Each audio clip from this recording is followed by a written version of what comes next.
Okay, quick explanation of how the adjust functionality works within the Spring editing suite. Again, here we're working on our new natural deodorant packaging. And when you click on the adjust area, you'll notice that you have a number of sliding controls here. So firstly, I can mess around with the brightness. So in this case, I do want it to be slightly brighter. Then you can play around with saturation. So kind of turning that down or turn that up. I think I kind of want it to feel like it's early morning, so a little bit of a reduction would be nice. And then temperature. And again, here, I want it to feel really warm, like we're on a Mediterranean holiday. And then lastly, contrast.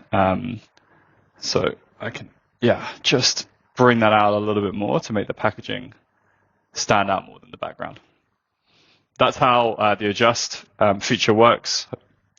Super self-explanatory. And I'm going to go ahead and apply that edit. That's all happening real time in the browser. And then I'm going to save that down as a copy. That's it on our adjust functionality.